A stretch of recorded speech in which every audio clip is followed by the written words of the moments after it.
In 1223, the Mongols killed 50,000 soldiers of the Kievan Rus at the Battle of the Kalka River. The Russians had been pursuing the retreating Mongol army following their rout of the Mongol rearguard. Eager for further victory, the Rus prince, Mstislav the Bold, boldly sent his army across the Kalka River, where they were quickly surrounded and destroyed. Mstislav managed to retreat with a small portion of his army to a nearby fort, which was surrounded 3 days later by the Mongols, who promised Mstislav and his men safe passage if they surrendered. They surrendered and were summarily slaughtered. The Rus soldiers had been deceived. The Mongols had feigned a retreat and used the apparently weak rearguard as bait to encourage the Russian pursuit. The feigned retreat was a favourite tactic of the Mongols during their conquest of mainland Asia. After a brief exchange of hostilities, the Mongols would retreat, and the enemy, excited by their apparent victory, would pursue them. The Mongols would often leave behind wagons of loot and alcohol, and strew enticing trinkets along their route of retreat to encourage the eager enemy to give chase. And when the enemy was strung out, disorganised, tired, and often drunk, the Mongols would reorganise, surround, and annihilate them. A feigned retreat, followed by a massive, well-planned counterattack. Warner Bros., in an admittedly brilliant move, adopted this same strategy in the marketing of Barbie. With the power of Disney in a state of collapse, a flop-buster summer of wretched and well-deserved commercial failures, the overpowered Mary Sue-infested superhero genre in a death spiral, and audiences turning away from franchises they know have been ideologically captured, it seems that we are in a turning point on the cinematic front of the culture war. Put simply, from the perspective of Joe Popcorn, woke is losing. With their marketing campaign for Barbie, Warner Bros. Have played into that perception, releasing trailers that make the movie look like a fun, harmless romp for the whole family. A good old-fashioned good time with no nasty politics, no agendas, no screeching Screeds, just big pink mansions, glamorous characters, cheesy fun, silly costumes, and chiseled Ryan Goslings. Warner Bros. Have learned from the mistakes of other failed productions. Instead of sending their actors out with instructions to spew a barely coherent torrent of verbal diarrhea and seething fan hatred. This represents progression. This represents an acknowledgement of where we have been and a will to get to where we need to be in order for this to be accessible to everyone. The Star Wars fan base really seems to be the most kind of toxic at the moment. Warner Bros. Clearly gave everyone involved in the promotion of the Barbie movie strict orders to keep their mouths shut about the political content of the movie and instead entice the audience in with shiny pink trinkets. Only when the enemy was captured in the theatre and unable to retreat would Warner Bros. Unleash their attack. Barbie. A 2-hour-long feminist diatribe disguised as a movie. The levels of political extremism on display in Barbie make She-Hulk look like a university pamphlet on male pregnancy. If She-Hulk is a struggle session in which a man is forced to apologise for his existence before being allowed to return to a cowed and closely monitored existence, Barbie is a feminist gulag system in which every trace of a prisoner's masculinity is to be utterly and irrevocably eradicated before he is allowed to return to the matriarchal society under the condition that he undergo a program of chemical castration. Every scene in Barbie, every line, every character interaction, the plot, the story, the casting, everything, absolutely everything in this movie is there to serve a political purpose. Everything in the movie exists as a tool with which to push feminist narrative. If Ken is doing pull-ups, it's because pull-ups are toxic masculinity. If Ken has a nice Hummer, it's because toxic masculinity. If we see a group of construction workers, it's so they can wolf whistle at Barbie and show how sexist construction workers are and how sexual casual objectification of women permeates every facet of the patriarchal hellscape. If a teenager shows up, it's so she can regurgitate the sixth form feminist shite her poor wee head has been filled with in school. I don't want this video to just be a reactionary political rant, so here is my summary assessment of Barbie without consideration of its political messages. Barbie is a very bad movie. The main villain is the patriarchy, but there is never a sense that it presents any real threat, either in the form of the Mattel board or Alpha Ken.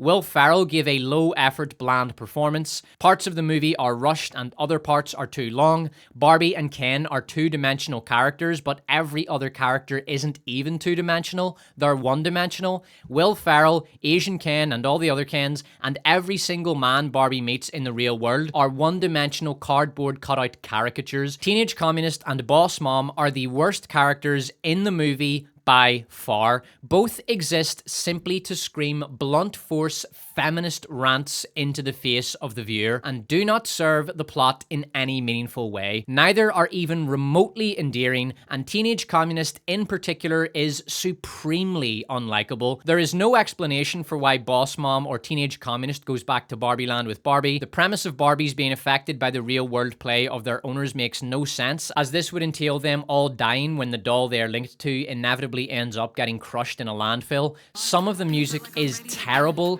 The old lady character doesn't work. She just creates cast bloat. She was intended as an emotional centerpiece, but turns out as the boring old lady who shows up uninvited and badly compromises the end of the movie. Much more on that later. The Mattel board don't do anything other than chase Barbie in one scene and then show up at the end to act as a conduit to the final scene. They add nothing to the movie and shouldn't have been in it. The Barbies are portrayed as heroes but are actually the villains. Ken is portrayed as a villain but is actually the hero. The director contradicts her own political and moral messaging dozens of times. Almost none of the jokes land. The writing is very bad. The director, Greta Gerwig, does not know how to insert messages into a movie. Her idea of messaging is to literally just have her characters scream them at the audience. Gerwig also makes extensive attempts at incorporating elements of symbolism, analogy, and metaphor, all of which fail. The ending makes no sense. Why do the Kens just agree to return to servitude because the Barbies got together and passed some legislation? They're supposed to be the patriarchy, so patriarch, get those wenches back into the kitchen where they belong. Barbie is a voyage and return story, which is the Alice in Wonderland plot template, which usually has 5 stages: anticipation, dream, frustration, nightmare, thrilling escape, and return.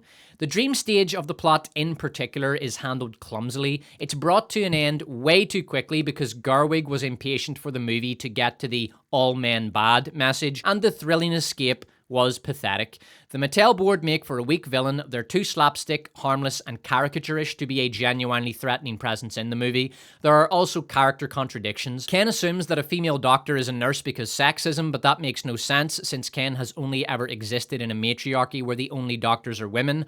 Why then would he think that a woman can't be a doctor? The scene near the end with Barbie and the old lady is so boring that I couldn't even pay attention to what they were saying. Anytime Teenage Communist or Boss Mom speak more than 3 words, they end up spewing out boring platitudes that are next to impossible to pay attention to. Teenage Communist's character motivation changes constantly depending on what the script needs her to do. The Barbie movie is a total mess. I will say though, Barbie is not the worst movie of the year. Just as the Despot is capable of respecting our enemies at Warner Brothers for their strategic masterstroke that was their Find Retreat marketing campaign for Barbie, I am also capable of appreciating the positive aspects of a movie I despise. Just last night I was watching Terminator Genisys, a truly awful movie that makes so little sense that it would be redundant to say it has plot holes.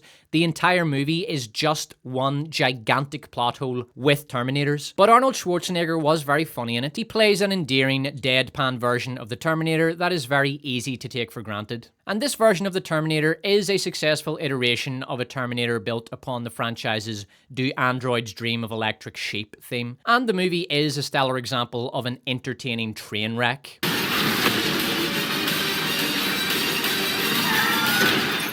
Get out. But make no mistake, Terminator Genisys is awful. Like, it is shocking. John Connor being turned into a Terminator? What were the people who wrote this shite smoking? The human subjects went insane. The only way this movie could be worse is if they had young John Connor murdered in front of the audience. Good thing that never happened. As much as I hate Barbie, fundamentally this movie exists to push a political doctrine that is destructive, divisive by design, corporate, hateful, and misery-inducing.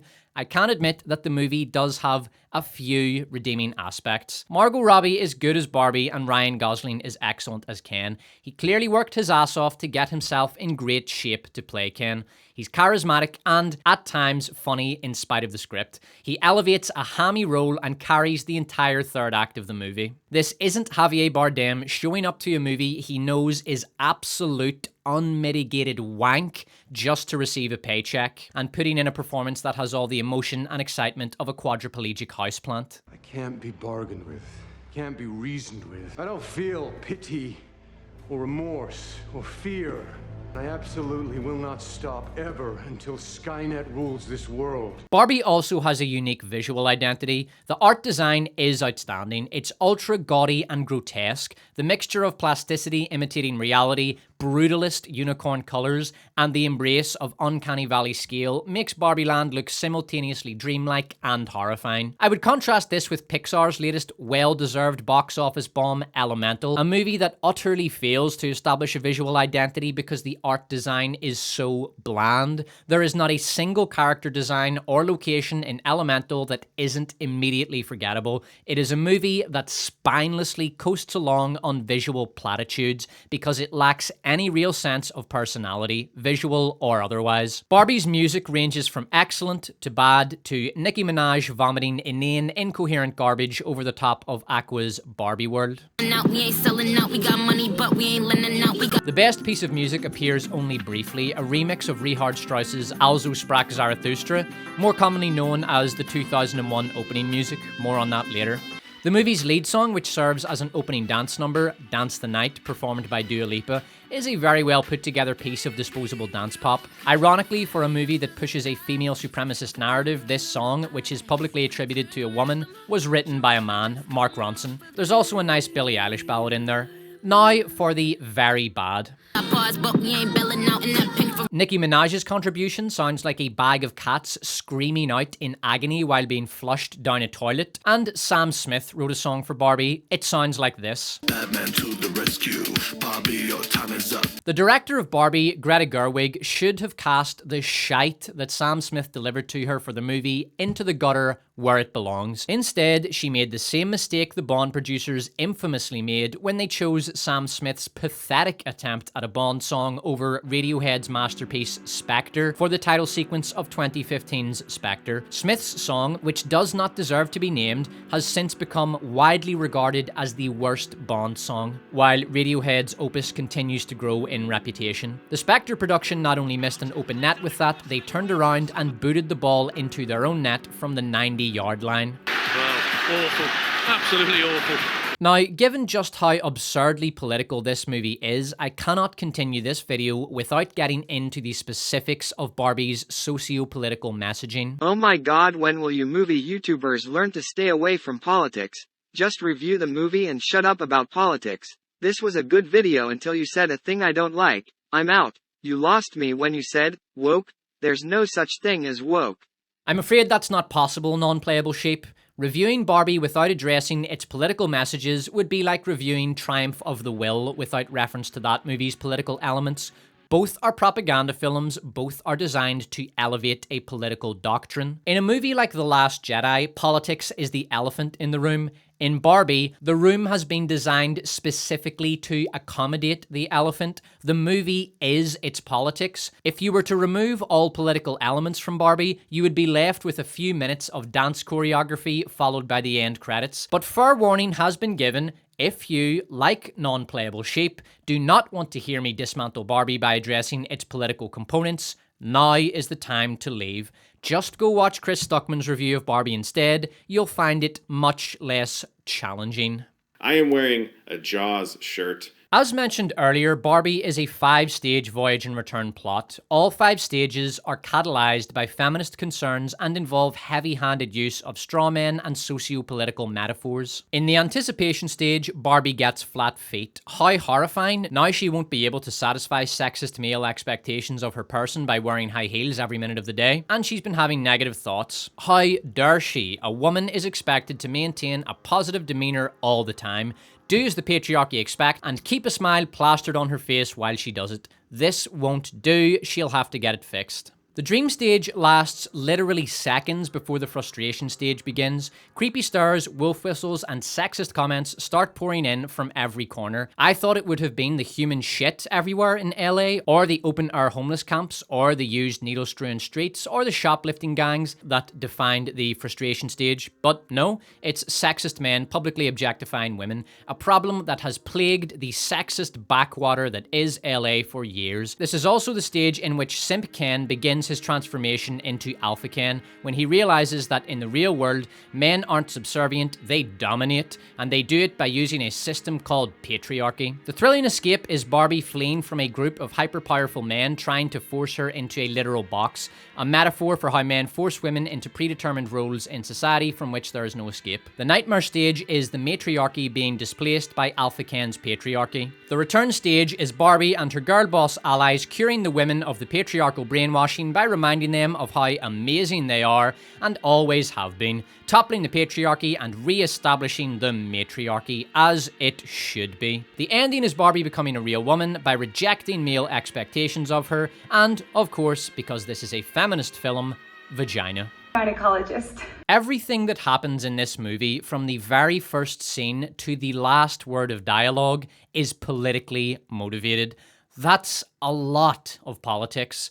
Barbie is a 2-hour-long avalanche of feminist garbage, a particularly virulent strain of feminism that encourages female supremacy and seething hatred of men, and which is overwhelmingly concerned with the social status and wealth of elite women. Given the sheer volume of political assertions in Barbie, I will not be able to address every single one of them, but I will endeavour to deal with the main messages of the movie. At the start, the girls playing with baby dolls are represented as the unevolved, primitive form of modern woman.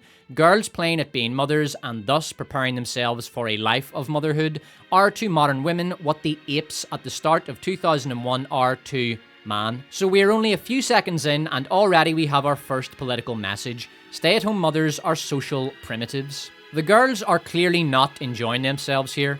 The drudgery of motherhood and homekeeping is emphasized by the dull, drab-colored clothing they are dressed in, their generally miserable expressions, and their anesthetized movements. This contrasts sharply with the aggressive, dynamic movement of the girls when they smash the dolls, as if they have come to life by rejecting motherhood. This is the only time either babies or pre-adolescent children appear in this movie. A scene in which little girls are smashing doll babies against rocks. A subtle hint that only by rejecting motherhood can young girls self-actualize as successful career women, safely ensconced within the warm, comfortable bowels of the corporate machine. She has her own money, her own house, her own car, her own career. The framework within which the movie's socio-political worldview will be propagated is here made clear. Wealth, consumerism, careerism, and ultra-successful women at the very top of society matter. Everyone else does not. The paragon of womanhood is the hyper-consumerist career woman. Women can be anything. But only girls. The word boys is uttered only once in this movie in a negative context. Every night is boys' night. The idea that girls can be anything is typical of the female supremacist messaging this movie is saturated in. This message will be pushed strongly when the narrative is that women are amazing and can do anything, but will be contradicted when the narrative shifts to women are oppressed and can't do anything because of patriarchy. Obviously, both cannot be true. If girls can achieve anything, then oppressive patriarchy doesn't exist because women have all the same opportunities that men have. This is the first of the many occasions in which Gerwig will utilise doublethink in her political assertions. All problems of feminism and equal rights have been solved. Gerwig has been very careful to conflate feminism with equal rights early in the movie, but as the movie demonstrates, modern feminism is far more interested in power and the elevation of women at the expense of men than it is in equality. The female supremacist matriarchy of Barbie Land is portrayed as idyllic and re-established at the movie's happy ending, while the Ken's attempt to achieve political enfranchisement is vilified and crushed. The movie claims that feminism is the pursuit of equality between the sexes, but shows us that it is in fact the quest for power over men. This is one of only 2 occasions pregnancy will be shown or mentioned in the movie.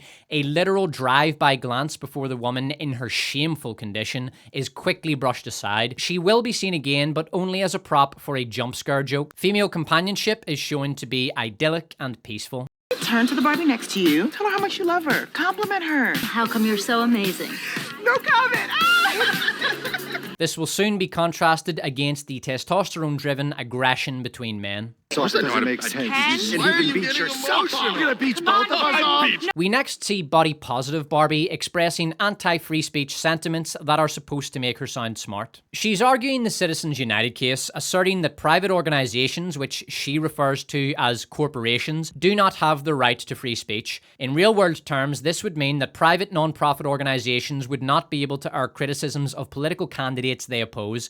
In the actual case, which went to the Supreme Court in 2008, Citizens United, a conservative non-profit, had been prevented from airing an advertisement for a movie critical of then-candidate Hillary Clinton. Citizens United argued that the law preventing them from airing their ad, the Campaign Reform Act of 2002, was unconstitutional, as it prevented them from exercising their right to free speech guaranteed by the First Amendment. The Supreme Court agreed, and the Campaign Reform Act was struck down as unconstitutional. But in Barbie Land, the Supreme Court does not agree, because in Barbie Land, there is no free speech, presumably in order to ensure that there is no criticism of the matriarchy which disenfranchises all men. I have no difficulty holding both logic and feeling at the same time. Logic and feeling are not inherently contradictory. See this clip of a resident of Martha's Vineyard mourning the departure of migrants that arrived there. This morning, 48 migrants who landed on Martha's Vineyard Wednesday left a church shelter during an emotional send-off from volunteers. They're in my heart forever. She understands the logic of the situation. If we let these people stay here, they'll trash the place, and once word gets out that we are welcoming to migrants, more and more will arrive. So logically, they must be banished from the area. But she still feels for the plight of these poor people and will hold them in her heart forever. At least until her next cocktail lunch, at which point she will have completely forgotten about them. As is well demonstrated over the runtime of this movie, feeling will dictate the course of logic. And it does not diminish my powers. It expands them. Love, believe me, the last thing you want to do is expand. In one of my earlier videos, I discussed the use of the hot by association element in body positive advertising. Here's a quick example of it. In this image, the main body positive asset is placed between the two most stereotypically beautiful and clearly just plain hottest girls in the photo. This is done to create a subliminal association between the genuine beauty of the hot girls and the less appealing appearance of the asset. The Barbie movie uses the same tactic to portray fat Barbie as hot. She is constantly surrounded by beautiful, thin Barbies in an attempt to visually conflate the two. I feel so beautiful, so do I. We see some female astronauts doing a spacewalk because women can be anything. In 2019, NASA was planning a historic first with a powerful all-female spacewalk, but cancelled it at the last minute. The excuse given was that the spacesuit was too big, and the mission control dog ate the operation protocols. The possibility of an all-female spacewalk has not been raised since. We fixed everything so that all women in the real world can be happy and powerful. It is not enough for women to be happy. A woman's true worth comes from her proximity to power. The pursuit of power is what should define womanhood in the worldview of the director. The movie also conflates happiness and power, suggesting a woman can only be happy when she has power. Didn't the pursuit of power used to be a bad thing in movies? If you only knew the power of the dark side. The absolute power! A new power is rising. There is no good and evil. There is only power. But this movie will bring up power again and again as if it is an inherently good thing that women should desire. And it does not diminish my powers. All women in the real world can be happy and powerful. I'm supposed to help you and make you happy and powerful. There is only power. Oh, I am powerful. Power is not a good thing. Tolkien's One Ring destroys the ring bearer. This is a metaphor for how power utterly corrupts the individual wielding it. There is a reason the US government was set up with checks and balances. The president must run for re-election every 4 years. After FDR, a 2-term limit was set. The Supreme Court can strike down any law deemed unconstitutional. The individual has inalienable inalienable rights, meaning rights that the state cannot interfere with. All of this was done out of an understanding that the centralization of power is a bad idea. Unchecked, centralized power, by its nature, always expands and continues to do so until it comes up against a barrier that prevents it from further expansion. The only reason the Ashikaga shogunate didn't conquer Korea and China under its most powerful leader, Toyotomi Hideyoshi, who had centralized power under himself, is because it couldn't. Their forces were defeated by the Chinese army and the Korean navy. Seeking responsibility is a good thing, and power will accrue as a necessary tool with which to undertake your responsibilities dutifully and correctly, but seeking power entirely for its own sake is, quite simply, evil.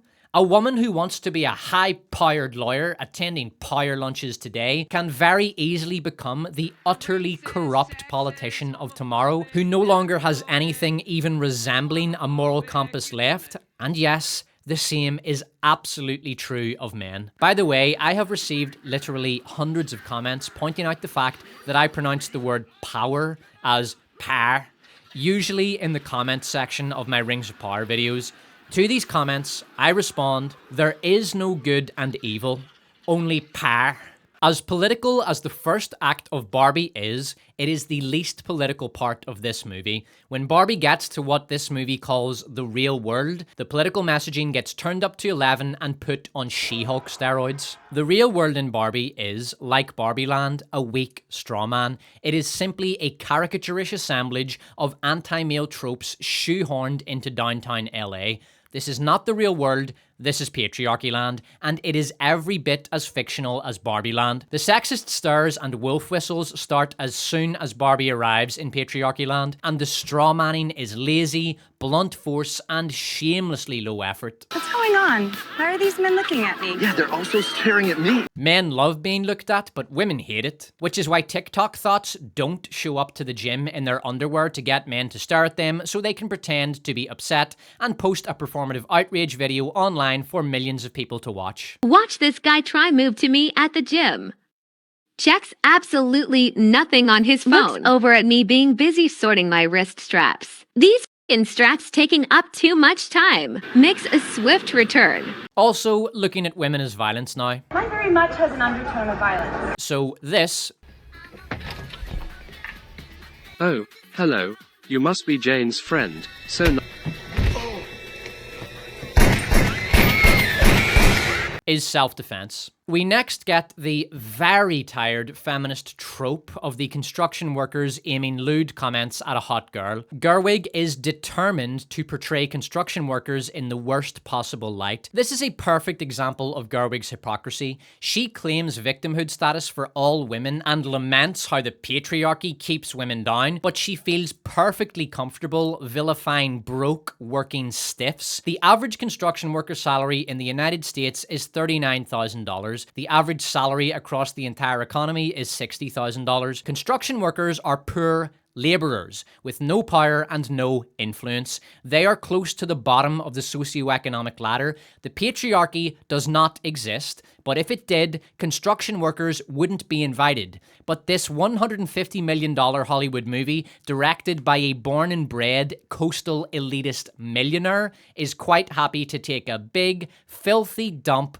all over the men that literally build the cities she lives in, because Gerwig couldn't be bothered finding any real examples of everyday sexism, since they are so rare, so she just went with the lazy trope. Everything's almost like reversed here. Meaning that the exact same social conditions exist and the only difference is that the sexes are reversed, then why is it okay in Barbieland but not okay in Patriarchyland? A nation where one half of humanity runs everything and maintains all power and influence while disregarding the other half of humanity is idyllic, but a nation where one half of humanity runs everything and maintains all power and influence while disregarding the other half of humanity is horrifying. Doublethink. The acceptance of or mental capacity to accept contrary opinions or beliefs at the same time, especially as a result of political indoctrination. Next, a random dude rolls up behind Barbie and gives her a good old patriarchy slap on the ass.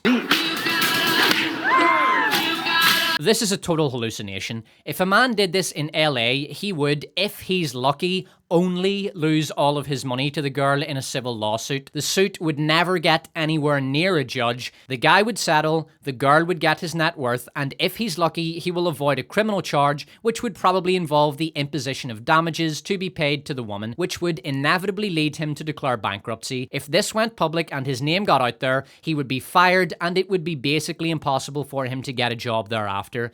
But in Patriarchyland, it's all good, bruh. In fact, Barbie gets arrested for defending herself and is then fondled and thirsted over by pervy cops. So Ken, for the first time, experiences what it's like to be treated with something resembling an appreciation of his basic humanity. Excuse me, sir. But this is only the beginning of his journey into toxic masculinity. The movie now goes full Kubrickian horror and shows us two gym bros fist bumping.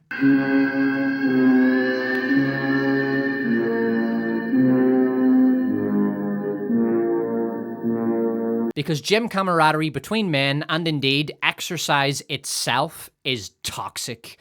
No, seriously, this is now a mainstream left-wing argument. From MSNBC. Karen iPhone? Physical fitness has always been central to the far right. In Mein Kampf, Hitler fixated on boxing and jiu-jitsu, believing they could help him create an army of millions whose aggressive spirit and impeccably trained bodies, combined with fanatical love of the fatherland, would do more for the German nation than any mediocre tactical weapons training. Hitler also encouraged people to stop smoking in Mein Kampf, arguing that it was a waste of time and money, and the German government, under his rule, launched the world's first anti-smoking campaign. So quitting smoking is literally Hitler. Hey wait, I quit smoking and I trained at boxing, so does that make me super Hitler?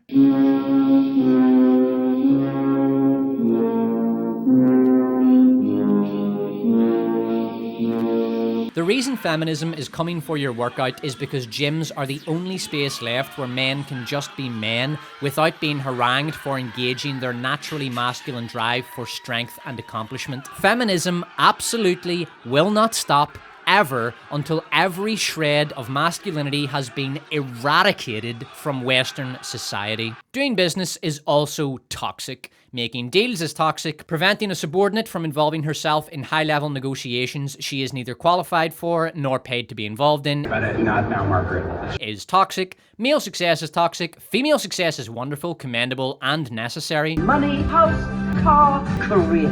But male success is toxic. Doublethink. By the way, the remix of Also Sprach Zarathustra in this scene is just fucking awesome. Karen iPhone, hit that shit!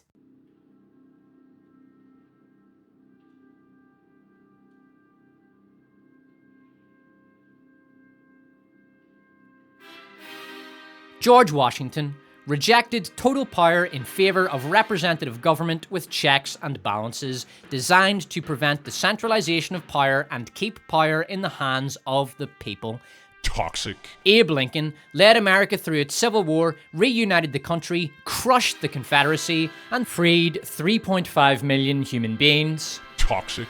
Alexander Hamilton contributed to the drafting of the American Constitution, the greatest political document ever written and the foundation of the most successful nation in history. Toxic.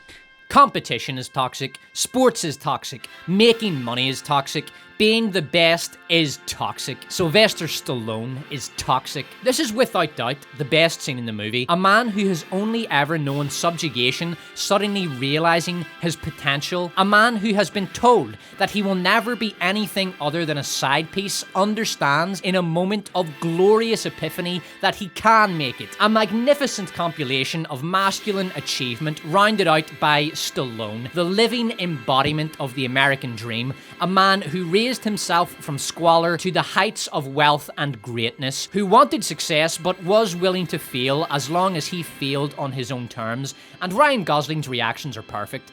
Great actor, man. Of course, Greta Gerwig intends this scene as a condemnation of masculine achievement. It is meant to have the opposite cognitive effect to what it actually has. The audience is supposed to look at this scene and be horrified at the maleness of success and condemn those involved in it as toxic men.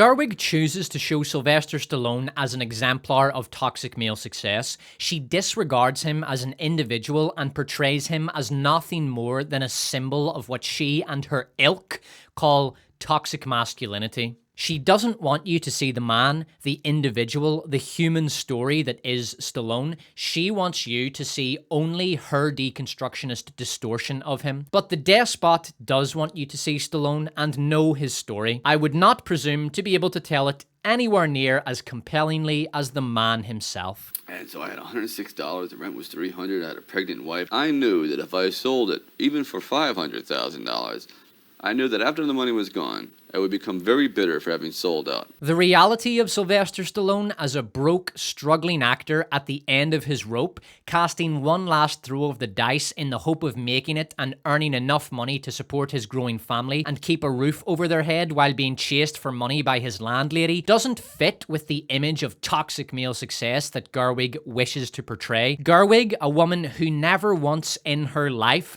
has had to worry about money, who has been favoured and given big projects in Hollywood because she is a woman, attempts to slander the reputation of a man who built himself up from poverty and was literally offered money by the Hollywood establishment to go away. They kept offering you increasingly large sums of money to go away, didn't they? You're right, it went up to about $265,000. Not to appear in the film. You're right, to stay away, to get off my lawn, boy. She asserts that his success has nothing to do with his determination, hard work, self-belief, dogged persistence, and talent. No, he got it all because he's a man. Gerwig would have done well to learn some lessons from Stallone's filmmaking. The movie he's talking about in the interview, Rocky, is, as he explains, a love story. It's a very, very feasible plot. It's just the most of the thing that had happened to me is a little miraculous. That's the only strange thing about it. Okay. And it's a love story. Yeah. More than a fight film. Rocky is inspired by a woman, just as there was a woman behind Sylvester Stallone in real life, his wife, supporting him while he was working on Rocky. There is a woman inspiring Rocky at the beating heart of the story. This is one of the many reasons it is such a powerful movie. Barbie is an empty movie, a glossy, hollow shell, and one of the many reasons for this is that Gerwig sets up men and women in her movie as fundamentally opposed, competing groups, rather than the reality, which is that men and women are complementary to and necessary for one another. At the end of her movie, Ken pleads his case to Barbie. He is a man, and a man needs a woman. I just don't know who I am without you. You're Ken. But it's Barbie and Ken. There is no just Ken. And rather than tell him that she's not interested and to just go and find a different Barbie, she tells him to seek fulfillment within himself. Throughout the entire runtime of Barbie, there's not a single romantic moment between a man and a woman, despite there being dozens of potential couples. This pulls the viewer into the emotionally uncanny valley and adds to the gut feeling that Barbie Land is a dystopian hellscape. Men rule the world! Men rule the world. Most men, that is almost 100% of men, don't rule anything. Many of them are not even in control of their own lives. The vast majority of men under the age of 35 don't even own where they live. They are rent serfs, living in somebody else's property. Only a tiny percentage of men, way less than 1%, hold positions of authority in government and powerful companies. And while it is true that most people at the top of the political and corporate infrastructure are men, it is also true that the vast majority of the people at the bottom of society are men. 3/4 of alcoholics are men, 2/3 of drug addicts are men, as much as 84% of vagrants are men, 91% of prisoners are men, almost 80% of murder victims are men. If you can point to the top of society and say, look, most of those people are men, therefore society favors men, can you not also, by that same logic, point to the bottom of society and say, look, most of those people are men, therefore society oppresses men? In the Mattel boardroom, Barbie asks where all the women are. Are any women in charge? This is a shameless lie, and the director knows it. I could throw a load of statistics into this video, demonstrating how corporations go out of their way to hire women, starting with the fact that the Mattel executive team is 43% female, but I won't, because to do so would be to play their game by their rules, and the Despot refuses to do that. If a feminist brings up the fact that only X% of women are CEOs, or that elite female athletes only earn X% of what men earn, I do not respond by citing counterfacts and statistics. My answer to these laments on behalf of wealthy elite women is simple. I don't give a fuck. I don't care what the demographic breakdown of the wealthiest 1% of the wealthiest 1% is. What, female tennis players only earn $1 million for every $3 million that male tennis players earn? My God, Ben, cue the violin.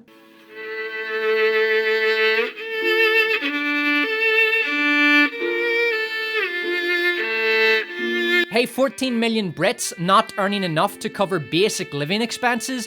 Did you know that Maria Sakkari only earned $2.5 million last year? What's wrong? Why aren't you sad? Oh, what? Too busy worrying about how you're going to pay next month's rent to care about sexism? Low-life scum. All right, hey, 38 million Americans living in poverty. Did you know that only 10% of Fortune 500 CEOs are women? Aren't you outraged? Feminism does not concern itself with the plight of the poor. It is an elitist ideology that seeks to accrue as much power and wealth for women at the top of the socio-economic structure as possible. This is why the movie laments the lack of women among Mattel's 40 executives, but does not see fit to express any concern for the lot of women among the other 32,100 employees of the company. They're just corporate serfs. They don't matter. Get in the box! The all-male corporate board hear that a woman stepped out of her bounds. She is attempting to defy the role that the patriarchy expects of her, so the patriarchy tell her to get in the box! So this movie simultaneously preaches that women can be anything, but also that if a woman dares step outside the predetermined role that the patriarchy have prepared for her, she will be targeted by the patriarchy and forced back into that role. We are next introduced to Teenage Communist, an angry, resentful, bile-filled teenage girl who hates Barbie, hates capitalism, hates consumerism, and hates men, who she will later help to subjugate in Barbie Land. You've been making women feel bad about themselves since you were invented. This idea comes from the body positive movement. If the female body is presented in a form that is considered traditionally beautiful, that is wrong, an unrealistic standard of beauty. If a woman who is clearly not beautiful is presented to the public in the exact same context, that is empowering, and it shows that beauty is totally subjective and every woman can be beautiful. I feel so beautiful. So presenting a hot model in an advertisement is bad because she's too hot and she's making girls who aren't hot feel bad about themselves, and those same girls are just as hot as the model in the advertisement. This woman is just as beautiful as this model. Feminists admit that beauty is largely objective in their criticism of actually hot women, while simultaneously asserting that beauty is subjective in their glorification of female obesity. You represent everything wrong with our culture. Is this a meta joke about how the Barbie movie represents everything wrong with Hollywood culture? Sexualized capitalism? Would the makers of Barbie direct this same criticism toward what feminists insist on calling sex workers? That is, women who sell sexual services to men in an entirely unregulated, untaxed, free and open market. I think it would seem fair to characterize such workers as practitioners of sexual capitalism. What do you think, feminism? No comment! And can we criticize the highly sexualized presentation of Ryan Gosling, the shirtless hunk who will get female asses in theater seats, as sexualized capitalism? Feminism? Thoughts? No comment! You set the feminist movement back 50 years. This is another mask-off moment. If a doll that presents a healthy and beautiful female form as desirable is anti-feminist, then it necessarily follows that the goal of feminism is to defeminize women, to make them as ugly as possible. And it is. The very feminist body positive movement is an open attempt to reduce feminine beauty to a self-defined elective accessory and to encourage obese women to ignore their weight and deny their health problems. And this is not a trivial matter. The most deadly form of cancer, lung cancer, kills around 127,000 Americans every year. Obesity kills 300,000 Americans per year. Encouraging a woman to ignore her weight, to forget the fact that she is 150 pounds overweight and just feel good about yourself, girl, is akin to telling someone who has just been diagnosed with cancer to not worry about it. Feminism doesn't seem to care that millions of women die from obesity every year globally. Their only concern is that women feel good about themselves prior to their premature death. You destroy girls' innate sense of worth. So women are a master race of Uberfrauen who can achieve anything they want to merely by deciding to do so. Women can achieve everything and anything they set their mind to. But also, they're so pathetically weak-minded that their innate sense of worth can be completely obliterated by the presence of a doll. You are killing the planet with your glorification of rampant consumerism. You're such a fucking hoe. How dare you? I love it. Oh, I am powerful. Fascist. Power is inflicting pain and humiliation. I'm supposed to make you happy and powerful. Power is tearing human minds apart and putting them together again in new shapes of your own choosing. Oh, I am powerful. Power is not a means, it is an end. Fascist. A teenage girl openly bragging about how powerful she is while criticizing the presumably powerless woman across from her as a fascist.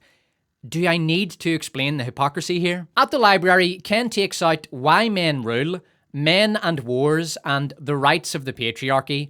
These are not the kind of books you would be likely to find in a California public school library. You will, however, find Genderqueer, This Book is Gay, and a book whose title I cannot even mention on YouTube, but which the Californian government deems appropriate for children. You respect me. You see, this is what happens when you allow men any political power. Random dudes end up getting respect. And that's not what we want. When a woman, dressed in her underwear, walks into a gym, starts talking to herself, then turns around at some guy who glanced in her general direction and spits out, Do you need something? Do you need something? Do you need something? his only response should be to bow his head in shame and, without even making eye contact, apologize to the strong, empowered woman for interrupting her live stream underwear workout. It's because men have power that they insist on being afforded basic human decency. They have gotten uppity and expect better than to be treated like bothersome vermin, as they should be. Patriarchy starts out with the expectation of being treated like a human being and ends with female enslavement. I'll take a high-level, high-paying job with influence, please. When a man asks for these things, that's bad. Men seeking power is evil and patriarchal. But when a woman seeks power and influence, money, house, car, career, Oh, I am powerful. that's good. And when a man wants a high-paying job, I'll take a high-level, high-paying job. that's bad. But when a woman wants it, her own career, that's good. Every corporation in the USA and the rest of the West fall over themselves in the rush to push women into positions of leadership so they can virtue signal their diversity credentials to the world and increase their ESG score. Why do you think Kathleen Kennedy still has a job? Look at Lucasfilm's projects over the past 2 years. Boba Fett was a laughable cringe fest of a failure. Now we ain't selling out, we got money, but we ain't lending out. With Tote, bring the Bob Dylan out. That pump so cold, we just chilling out. They got bars, but we ain't belling out. In that pink Ferrari, we pillin' out. It's Barbie, bitch, if you still in doubt. And I'm bad like the Barbie. Obi-Wan Kenobi was absolute junk and a flop. Andor flopped. Willow was so disastrously bad and so unwatched that Disney scrubbed it from Disney Plus because it was worth more to them as a tax write-off. The Star Cringer Hotel lost more than $1 billion before Disney finally gave up on it and decided to shut it down.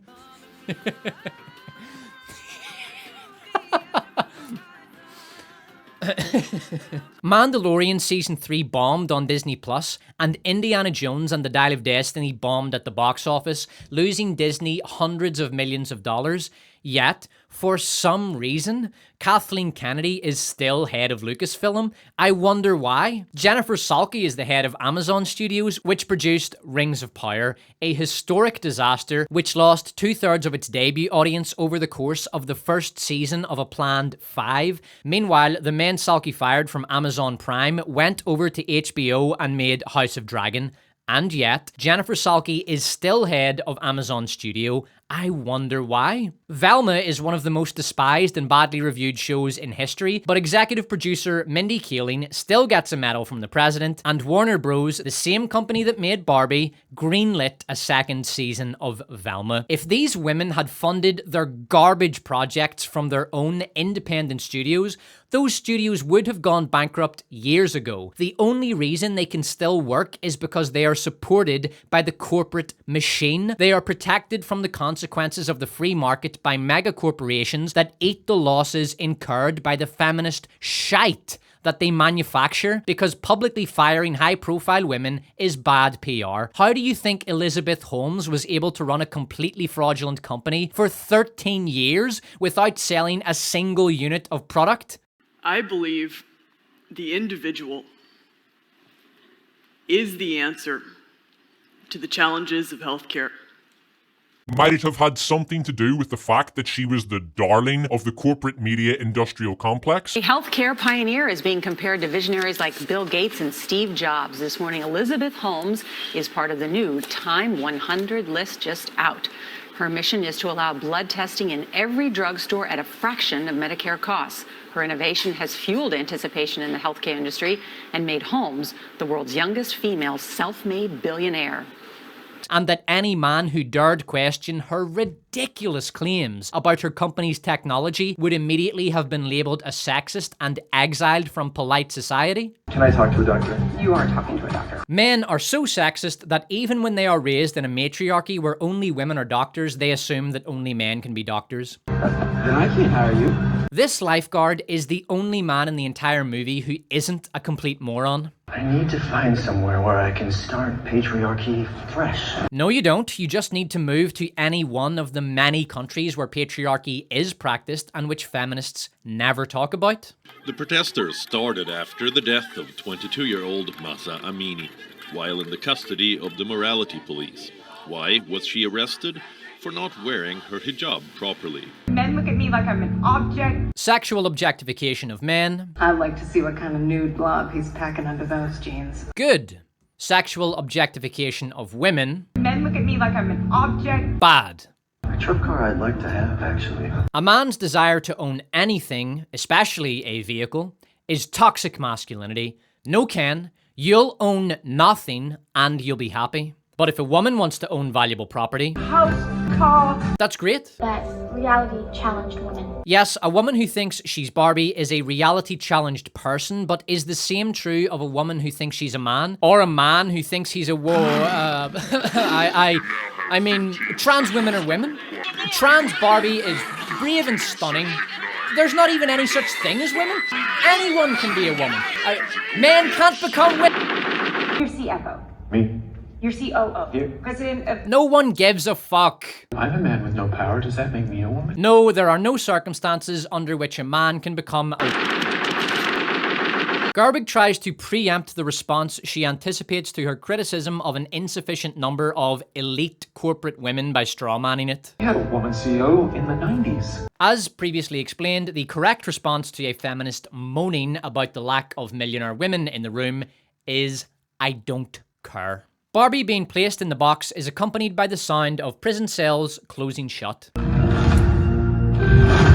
Subtle messaging, Greta. Very subtle. Not at all like the megaphone method of political messaging employed thus far. Come on, but everybody hates women. Women hate women and men hate women. It's the one thing we can all agree on. This is another one of teenage communists' broad, sweeping, and insanely dumb statements that doesn't even merit a response, but I will say I'm genuinely not sure if the movie wants us to hate this character or root for her. She's utterly insufferable, she's a bratty teenager, she's prickly and mean to her mother, and an endless torrent of mind-bogglingly vapid shit pours from her mouth every time she opens it, but she seems to be presented as a kind of awoken femme warrior, and she takes part in the final restoration of the matriarchy in Barbie Land, so I have to assume that Gerwig thinks that the audience will root for this unendurably obnoxious brat. Women hold all major positions of power.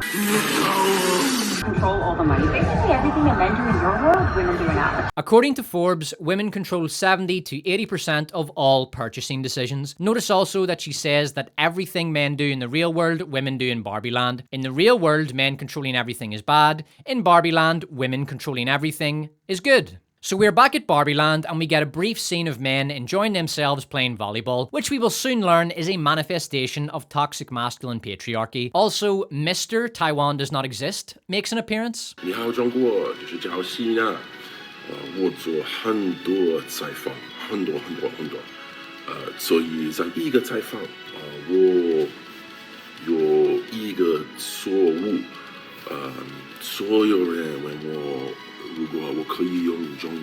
One more reason to dislike this movie. By the way, Taiwan does exist. Here is a picture of me, hammered out of my mind, in Taipei, with a giant teddy bear and a group of Taiwanese people. To this day, I have no idea how I got that teddy bear. It is during this scene that we hear the Sam Smith song, which is supposed to represent masculinity. Easy, sexy, and freaky. There was a time when songs intended to represent masculinity sounded like this. Were written by men who looked like this and who sounded like this. This is the Hall of Fame. That's the platinum, that's the gold. 1 million copies at that point. It went far beyond that, of course. Now, songs intended to represent masculinity sound like this. You think that women rule the world. Are written by individuals who look like that and who sound like this. I felt very restricted by the male gender being assigned to me as a kid. It's caused horrible things to me. It's caused. Tell me about it. It's been awful. It's been pretty traumatizing and awful. And where do the Kens stay? I don't know. Men are so irrelevant in Barbie Land that it has never even occurred to Barbie that they need a place to live. Still though, the patriarchy must be destroyed, the matriarchy restored, and the men returned to homeless penury. Everything exists to expand and elevate the presence of men. Where do you even begin with an assertion this broad, vague, and stupid? There are no male-only spaces left in the West. In 2019, the Boy Scouts was abolished and replaced with Scouts BSA, which was open to girls. The organisation filed for bankruptcy in early 2020, less than a year after ceasing to be the Boy Scouts. The Girl Scouts still exists and has no plans to admit boys. College-educated women in the labour force now outnumber men. Women make up 60% of college students. Last year, the EU voted to impose gender quotas on large companies that will demand that 40% of board seats in large companies go to women. In the US, boys are 20% more likely to drop out of high school, men make up 93% of the prison population, and as much as 84% of the homeless population, and 80% of self-deletions. Apologies for the dumb euphemism, YouTube will come for me if I say soup. Here's a fact that may surprise you. As of 2023, single women made up 17% of all home buyers. Single men, by contrast, account for just 9%. The following is from Wikipedia and concerns corporate practice in the USA regarding gender quotas. Current iPhone? BlackRock's 2020 proxy paper states that companies should have at least 2 women directors on their board. In the event that BlackRock determines a company is not sufficiently committed to board diversity, BlackRock may recommend voting against the nominating or governance committee. Glass Lewis US benchmarks were first released in 2017. The most recent proxy paper mandates that boards have at least 1 female director and will generally recommend voting against the nominating committee chair of a board that has no female members. ISS added board diversity guidelines in 2018, stipulating that U.S. boards should have at least 1 female director. In the guidelines released for 2020, ISS recommended to vote against or withhold from the chair of the nominating committee at companies where there are no women on the company's board. This advice was relevant to companies on either the Russell 3000 or the S&P 1500 indices. This should go without saying, but there are presently 0 gender quotas intended to benefit men. To say the USA is a nation in which everything exists to expand and elevate the presence of men is quantifiably wrong. And again, we see here an instance of doublethink. Women can be everything and anything they set their mind to. But also the world is built solely for the benefit of men, and women don't stand a chance of succeeding because patriarchy. Boxing is toxic masculinity again. Exercise is toxic, bandanas are toxic, terms of endearment tiny baby are toxic, man toys are toxic, Hummers and cowboy hats are toxic, and beer is toxic. Except, of course, Bud Light. So good. Honestly, the destruction of the matriarchy that treated the Kens as less than contemptible is the only part of this movie I enjoy. The presentation of masculinity is dumb and superficial, essentially men surrounded by random, mostly useless shit and behaving like stereotypical frat boys, but seeing the Kens who previously existed in a state of tolerated irrelevancy rising up against their oppressors to claim a stake in the society that treated them as non-citizens is beautiful to watch. If that had been the whole plot of the movie, that would have been fucking awesome. Women being good to their men, bringing them beer and food, and helping them to relax. Oh, the horror. I like not having to make any decisions. No, even in a domestic role, women have important decisions to make, like what brand of beer she's gonna bring me from the fridge. Am I right, boys? Seriously though, the women do seem quite happy in the roles they have fallen into in Ken's patriarchal paradise. Why does feminism want to ruin their fun, rob them of their happiness, and return the Kens to the misery of irrelevant side piecery? What are you doing? You're a doctor! According to feminism, it is beneath the dignity of high-earning, high-powered, high-status women to please their men. If a woman is a doctor, that is all she can be. She cannot be a loving girlfriend. She sure as hell can't be a loving mother. Feminism has assigned her a role and she will stick to it. When men want to put women in a box, Get in the box! that's bad. When feminism wants to put women in a box, What are you doing? You're a doctor! that's good. This is like in the 1500s with the indigenous people in smallpox. They had no defenses against it. Before I address this point, I would like to ask what exactly is meant by indigenous. Am I not an indigenous Irishman, given that I am native to my island, and all of my ancestors as far back as can be traced are also native to the island? Why then would I not be considered indigenous but Native Americans, many of whom, such as the Comanches, lived on land that was conquered from other tribes, are considered indigenous? Anyway, Boss Mom is suggesting here that matriarchal domination is the natural state of humanity, and that any system which places women in subservient positions is invasive and unnatural, such as every single system of human political organization that ever existed anywhere in the world until very recently, when more egalitarian societies began to emerge in the West. It is ironic that the lot of indigenous people should be used as an analogue to criticize the invasive, destructive presence of patriarchy, given the role that women had in indigenous societies.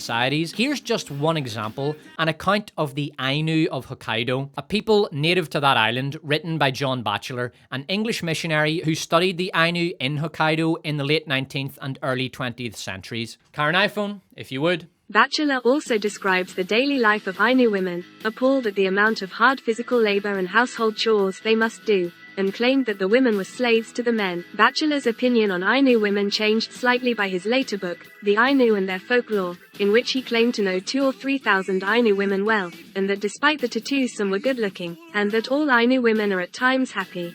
However, he continued saying that Ainu women were treated like slaves. But Boss Mom is talking specifically about Native Americans, so I think it's only fair we look into their treatment of women. Here is an excerpt from the book Comanches, The Destruction of a People by T.R. Fehrenbach. The protracted rape, humiliation, and murder of female captives began on the homeward journey, leaving a bloody trail behind the war party. This began when the warriors believed they had put enough distance behind them for security, and they could make a camp and light fires. There was no taboo against tormenting women, but this rarely went beyond sexual assault, though Amerindians were known to impale women on rough-cut stakes, or cut their heel tendons and leave them in the wilderness. I mention this not just to highlight the irony of Boss Mom's statement, but also to point out just how historically myopic feminism is. Women living in the United States today have the best quality of life and highest degree of freedom and opportunity of women in any society in history by far. If we did talk about how women were treated in the past, especially by different cultures, it would make the USA's modern treatment of women look really good by comparison, and feminism knows this, which is why its followers never talk about how women are treated in other parts of the world, screeching harpies demanding that grid girls be banned from Formula 1.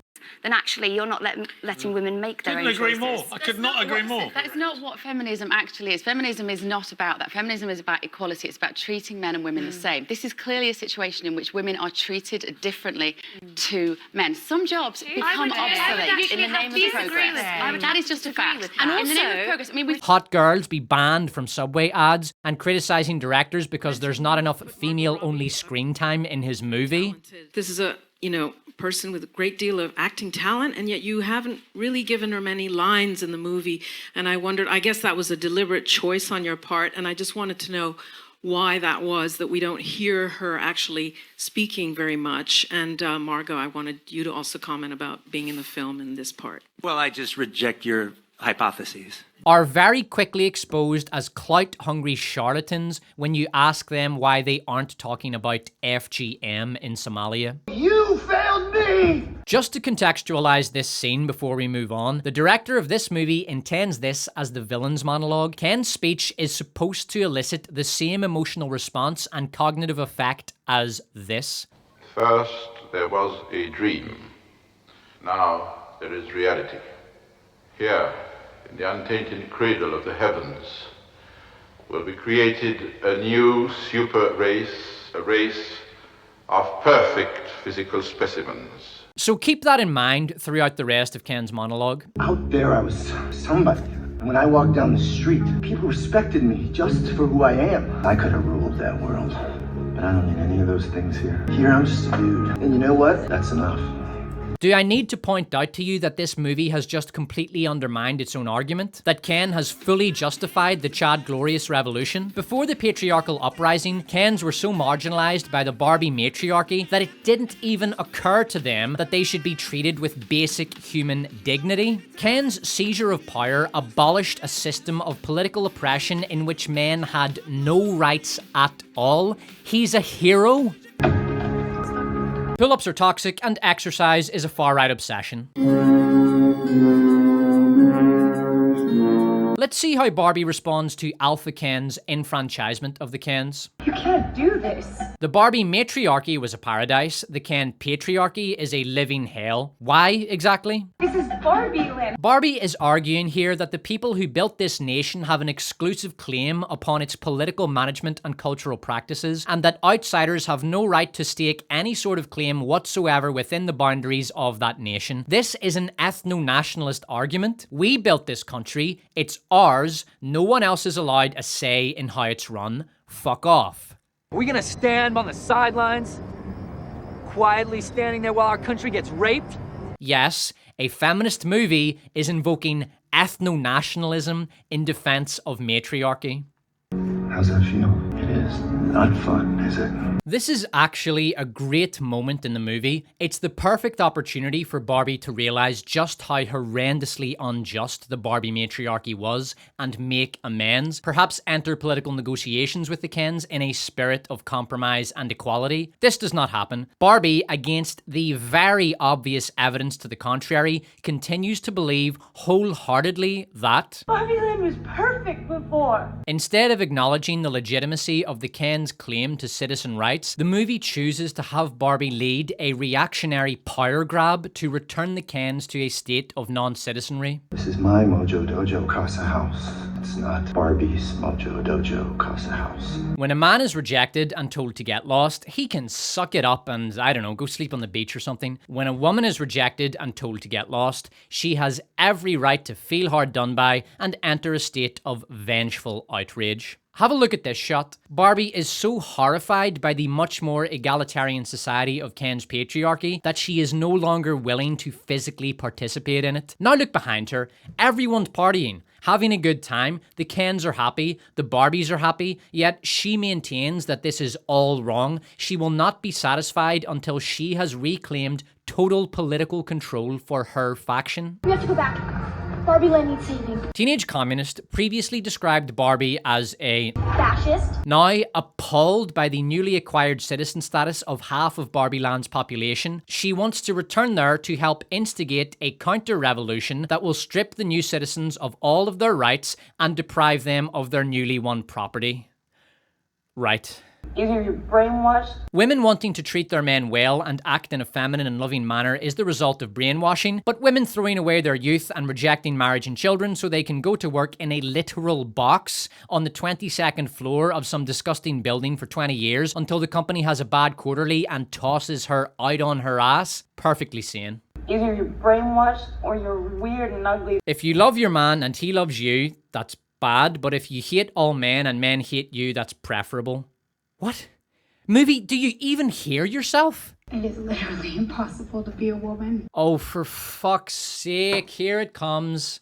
The women have it so hard monologue. The Screed. This is going to take a while, isn't it? We have to always be extraordinary, but we're always doing it wrong. Okay, who in the history of humanity ever made the assertion that women have to always be extraordinary?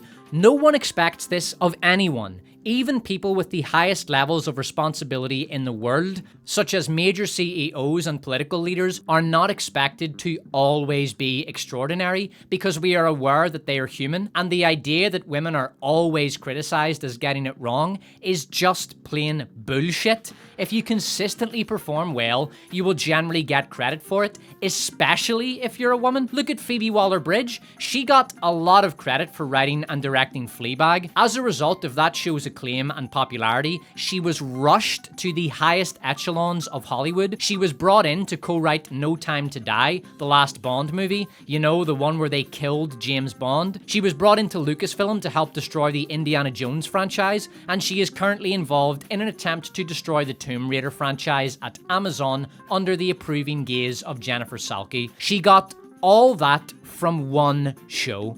If Fleabag had been written and directed by a man, he would have gotten some credit for it and would likely have been able to move one rung up the ladder and maybe make a mid-budget movie. But because it was a woman who had that success, she was airlifted to the very top of the ladder in an establishment-furnished luxury helicopter. Even if a woman does do it wrong, she will very often still get credit. Just ask this pathetic quitter who walked out on her team and whose name I refuse to include in this video. You have to be thin, but not too thin. That's just basic good advice. Stay trim and healthy. And with regard to beauty standards, men often prefer curvy women to very thin women. Jessica Alba and Scarlett Johansson are both good examples of this. And you can never say you want to be thin. Of course you can say you want to be thin. Looking good is a desirable trait. No one denies that. Beauty is a form of social currency. That is a widely accepted fact of female existence, and no sane person would criticize a woman for wanting to look good. You have to have money, but you can't ask for money. Of course you fucking can. Teachers in the UK, the vast majority of whom are women, recently went on strike to demand a pay increase at 5% above inflation. Hollywood writers and actors are also on strike, and the main explicitly stated reason is money. They want more of it. You have to be a boss, but you can't be mean. Why would you want to be mean? I have worked for mean bosses. It is miserable. I have seen women who worked with me under mean female bosses reduced to tears from the stress of that situation. What kind of psychopath would complain that she can't be mean to the employees she happens to be managing? I can't inflict psychological trauma and financial blackmail on some poor working stiff. How horrible. Poor me. You have to lead, but you can't squash other people's ideas. Only a tiny fraction of men or women will ever be in a position to lead a group of people in a professional context, and discarding bad ideas is a daily task of any leader. It's an expected thing, and anyone who takes their idea being cast aside as a personal affront is a moron. It's just business, not personal. If you really believe in your idea that much, take out a loan and put your own ass on the line. You have to be a career woman, but... Okay, I cannot listen to another word of this bollocks right now. I'm going for a run.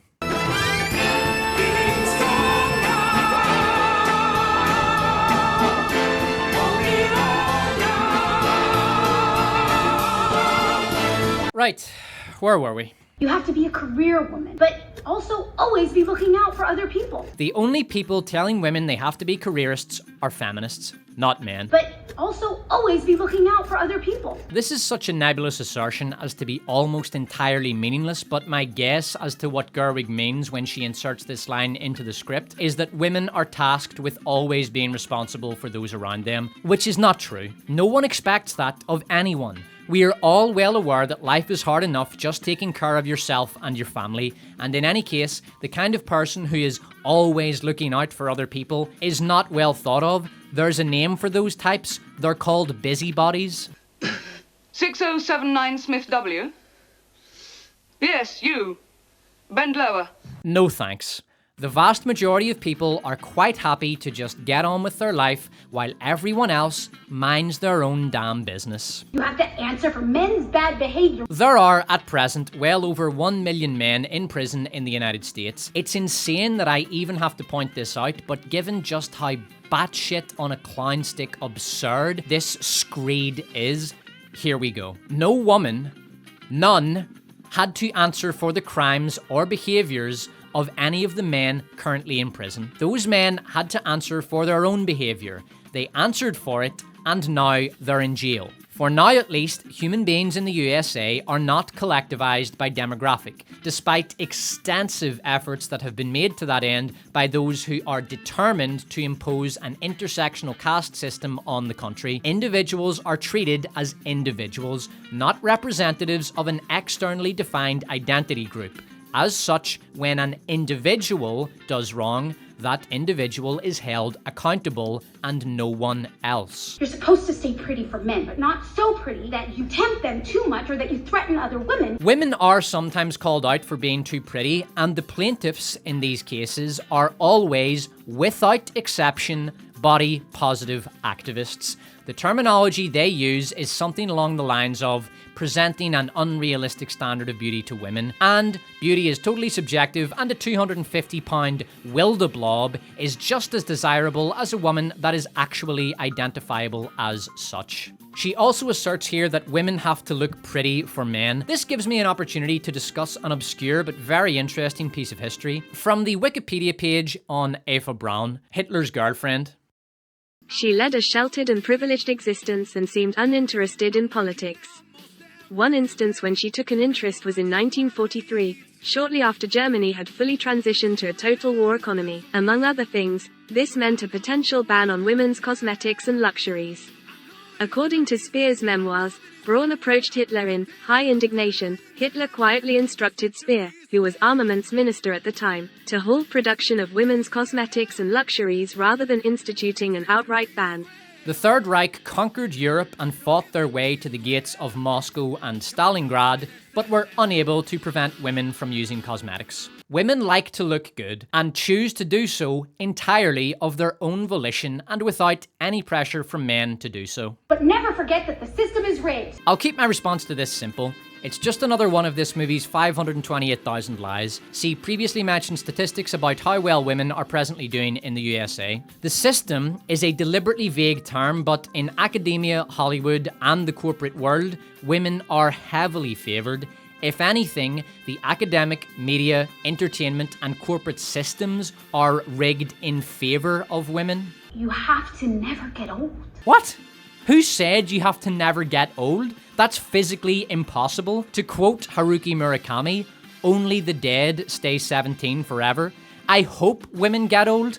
I hope everybody gets old and dies happy with children and grandchildren. You have to never be rude. What is wrong with this woman? Again, with the desire to inflict misery upon others. No one should be rude, men or women. Telling someone not to be rude is simply making clear to them that they live in a civilized society in which basic regard for other people is a strongly held value, and they should act accordingly. Just as there is a word for insufferable hall monitors always looking out for other people, there is also a word for people who don't have regard for others and act rudely toward them.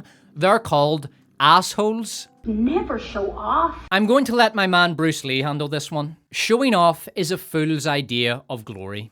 The rest of the Screed is just a rapid-fire word salad of lazy, brain-dead assertions that do not even merit a response. I could respond to them, but I honestly couldn't be bollocksed, and if I have to listen to one more word of this absolute irredeemably stupid, ear hemorrhoid-inducing fucking dross. My will to live will drop dangerously close to zero. This unhinged, rambling, atrocious, vapious rant is easily the worst part of this big pink glop of shite that calls itself a movie. So when Boss Mom finishes her Screed, Hot Brown Barbie says the following. I did write a book. The implication here is that by accepting the feminine role within a relationship and a traditional role within society, a woman gives up her ability to self-realize through high social status professional activity. This is just another variant of building a family bad, but entering a corporate pod and turning herself into a battery that generates power for the machine, good. What you said broke me out of it. This is another of the movie's mask-off admissions. The only way to get women to stop behaving like women and imitate the success of men is to brainwash them. The movie admits this while simultaneously asserting that women in traditional homekeeping roles submit to their station in life only after extensive brainwashing from the patriarchy. In other words, brainwashing women in order to get them to behave as you want them to behave is bad, but brainwashing women in order to get them to behave as you want them to behave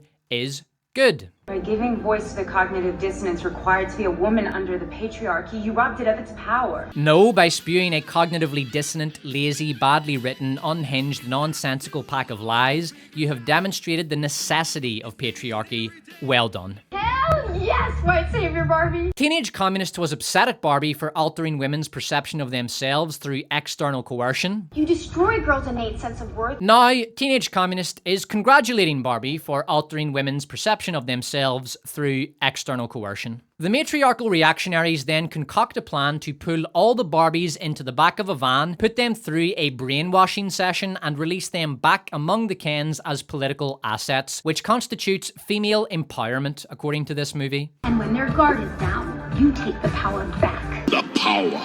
Power is not a means, it is an end. There is only power. Absolute power. Take the power back. Another admission that feminism is not interested in women's happiness or life satisfaction, it is interested only in the accruement of power. This ideology does not see men and women as complementary halves of the human species whose happiness is mutually dependent. It sees them as fundamentally opposed identity groups competing in a zero-sum game. A win for men is necessarily a loss for women. It is impossible for both identity groups to elevate their condition in life simultaneously. This is sexual Marxism. Marxism holds that wealth simply exists, and the accumulation of wealth by the powerful can only come at the expense of the weak. Feminism holds that power simply exists, that men hold all of it, and that women can only become empowered at men's expense. This is why Barbie refuses to come to an accommodation with the Kens. The notion that everyone can hold a limited amount of socio-political influence makes no sense to her. She believes only in total power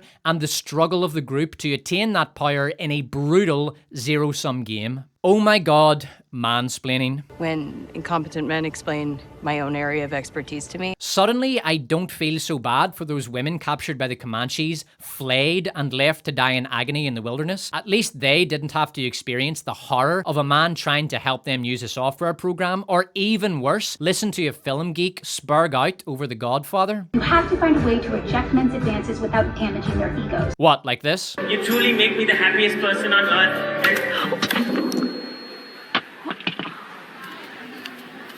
I don't want to touch it, but... Sorry, love. Beggars can't be choosers. And then there's pretending to be terrible at every sport ever. The Wrexham Red Dragons recently beat the US women's soccer team 12-0 in a 45-minute match, during which the men were barely exerting themselves.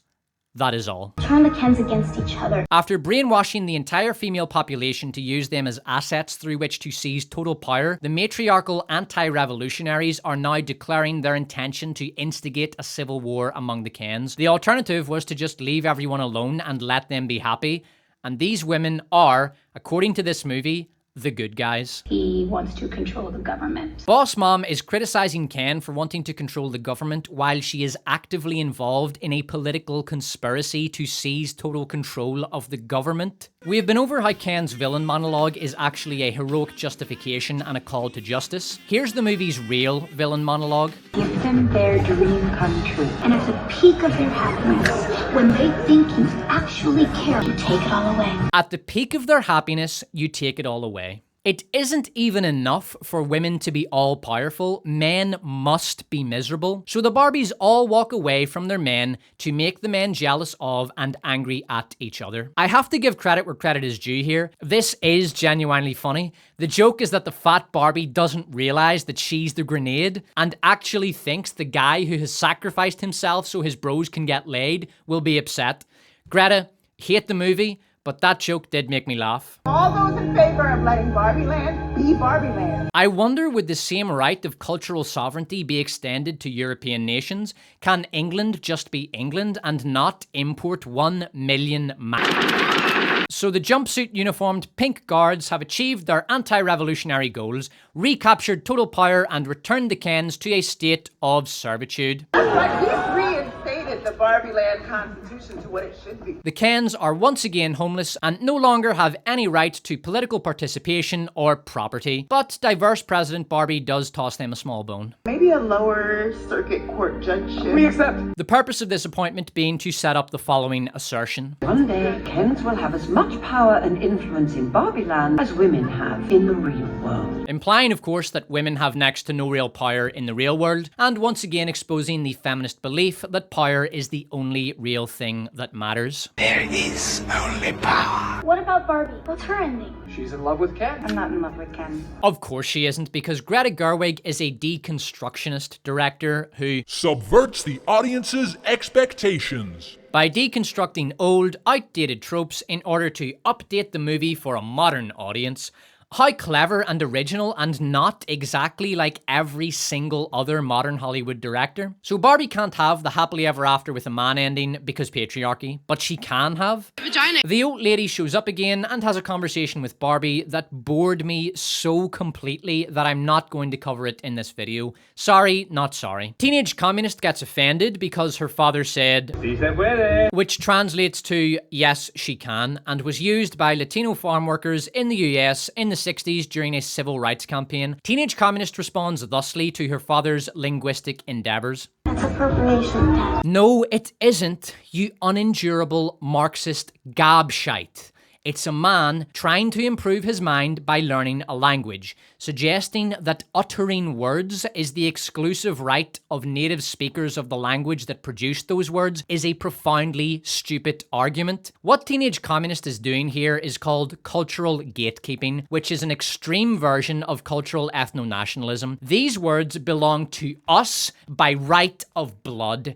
Any person who utters them that is not of our blood is trespassing upon our exclusive cultural space. Cultural gatekeeping is ethno-nationalism by another name. I don't speak Spanish, but in the spirit of cultural enrichment, real cultural enrichment, not the kind that results in cities being burned to the ground, I learned a phrase of Spanish which I now direct at the Barbie movie. Vete a la mierda. I am sure that my Spanish-speaking viewers will forgive my crude pronunciation. The scene between Barbie and the old lady at the end of the movie is an attempt to give Barbie an emotional, heart-wrenching send-off. I always had this dream that at the end you'd be like, why am I crying? And it falls totally flat. This is a textbook example of a failed payoff. The movie really wants the audience to feel the emotion of the moment. Look at the nostalgic analog era photos, listen to the hauntingly beautiful piano tones of the bittersweet ballad, close up on Margot Robbie crying, feel the pathos. Gerwig tries to force an emotional reaction from the audience by packing as much tear-jerky shit into the scene as she can possibly fit, and none of it works. The only thing I felt in this scene was boredom. This payoff fails for several reasons. Most obviously because no one cares about the old lady, so she invented Barbie, so what? She hasn't been in the movie long enough for anyone to care about her. This scene would have worked if it took place with Ken. If, for example, through some patriarchy magic that he learned from a book about horses, Ken shows Barbie the world from his perspective. She sees through Ken's eyes as he sleeps rough on the beach after Barbie turfs his ass onto the street. She sees him get bullied by the other Kens, ignored everywhere he goes, and looking longingly at Barbie as she parties with the girls. A lonely outsider, she feels feels his joy at being treated like a human being in the real world and his excitement when he liberates the other Kens. In this moment, she realizes the horror that the matriarchy has imposed on the Kens and feels deep regret. That would have worked because we, the audience, have seen Ken's suffering. We have seen the horrors of the matriarchy, but Gerwig wants us to feel that same level of emotion in an exchange between Barbie and some random ass old lady because the old lady has told us how important she is. It doesn't work. The emotional payoff can only come when you have shown the audience why they should care. You can't demand that they care while beating them over the head with a baseball bat made out of Billie Eilish ballads and Polaroid photos. You must make them care, and no one cares about old lady, and so the scene fails. Gerwig thinks of this scene as the concluding action of Barbie's character arc, but she didn't have a character arc. She started out as a benefactor of a totalitarian political system. She friend zones Ken and is convinced of the inherent superiority of women, and at the end of the movie, she has restored the briefly threatened totalitarian system of which she is a benefactor, publicly friend zones Ken, and is, more than ever, convinced of the inherent superiority of women. She had no arc. This isn't Han Solo appearing at the critical moment to save Luke and complete his arc from scummy smuggler to a hero who enters battle to save his friend. This is a villain who has fought against and successfully suppressed change and is now being rewarded for her loyalty to the regime. In a very real sense, Barbie is a profoundly conservative movie because its hero is a counter-revolutionary who crushes the revolt of an oppressed class of people, restores the old guard Bourbon regime, and is rewarded for it. The main message of this movie is loyalty to established power. In the Barbie version of Star Wars, Barbie kills Luke before he can finish the trench run. The Death Star blows up Yavin 4, killing millions, wiping out the Alliance, and condemning the galaxy to perpetual rule under the Empire. Barbie is then rewarded for her loyalty and ruthless destruction of the rebellion by a grateful Emperor. And the director, Gerwig, wants us to sympathize with Barbie at the end. No movie has ever achieved the levels of hypocrisy and cognitive dissonance that Barbie does. It is nothing short of a masterclass in doublethink. In 1984, when Winston Smith is being tortured in the Ministry of Truth, O'Brien calmly explains the nature of doublethink. Only the disciplined mind can see reality, Winston. It needs an act of self-destruction, an effort of the will. Greta Gerwig possesses the disciplined mind. Reality is to her what the party says it is, and she constructs her worldview accordingly. Logic, evidence, and morality does not factor into this worldview. If the party says something is true, then it is true. If a woman looks at a man holding up 4 fingers and says that he is holding up 4 fingers, she is right. If a man gives the same answer... How many fingers am I holding up, Winston? 4. You're lying. If a woman looks at these same 4 fingers and says that there are in fact 5 fingers because the party has declared it so, she is right. If a man gives the same answer... Then how many? 5.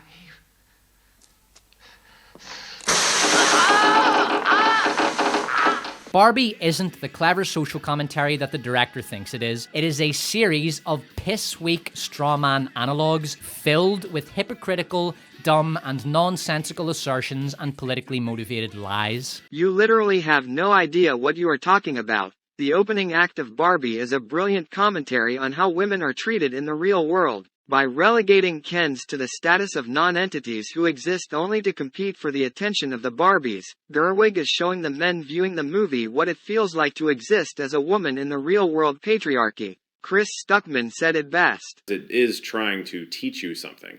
It does have lessons in the movie that I think some people might need to hear. No, non-playable sheep. Gerwig is constructing a trite straw man. In the Western world, women have always had important roles in society. They have always been respected for the hard work they do within those roles and have enjoyed extensive rights and protections. Women are now, and always have been, valued members of society. The Kens in Barbie Land have none of those things. They have no social roles, no property, no rights, no protections, and no acknowledgement of their basic humanity. They are social outcasts in the Barbie matriarchy who are tolerated treated only as fawning pets. This is not a clever commentary by a brilliant director. This is a clumsy, poorly handled attempt at analogy that has all the subtlety and artistic craftsmanship of a cactus dildo and demonstrates about as much socio-political erudition as a cactus dildo. Gerwig is not the brilliant social commentator she makes herself out to be. She's a technically capable director, but has no proficiency in the use of symbolism,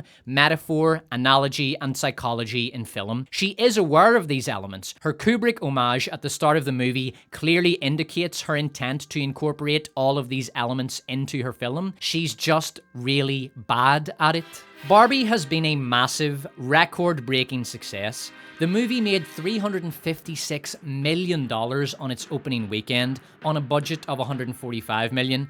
This will be a massively profitable movie that will finish at well over $1 billion at the end of its box office run. If there is one positive to take away from Barbie, it's that audiences are unlikely to ever see a trailer like this. Oh my god, do you guys remember Straight People? Yeah, they had a nice run. Or this. An evil is coming that threatens our kingdom, our freedom. Or this. If there is one thing the internet agrees on, it's that you should never change anything ever. I hope you die. Or this. You stole it. Then you stole it. And then I stole it. It's called capitalism. Again. The days of trailers and marketing campaigns spitting in the faces of fans and entire demographics, advertising the product as highly politicized message propaganda, then screaming istophobe when the audience doesn't show up for the product, are almost certainly over. Though I'm sure a few final sparks will be spat out from the dying embers of this particularly odd and unpleasant cultural trend. However, the impending death of toxic marketing will not stop the emergence of a narrative that feminist cinema is in, and audiences are screaming out for more of it. The fact that the marketing campaign for Barbie was the most deceitful in cinema history, promising an apolitical romp of sunny summer fun, will be quietly memory holed. They never existed.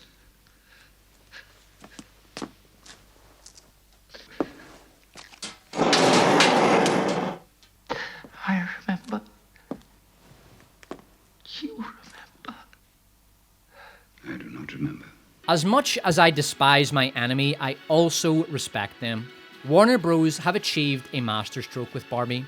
They have learned from the mistakes of the past, completely disguised the ferocity of their attack, and by doing so, turned the most disgusting feminist screed ever to libel the silver screen into a commercial smash. A major victory that will reinvigorate the hopes of cinematic destruction that the enemies of culture harbour in their diseased minds and poisoned hearts.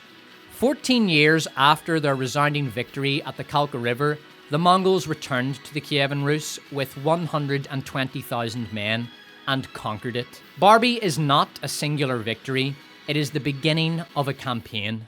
After a disappointing year of unoriginal, trite, boring, predictable, politicized and depressing Hollywood bilge, I am glad I can finally sit down with my family to a simple, fun, family-friendly movie that we can all enjoy.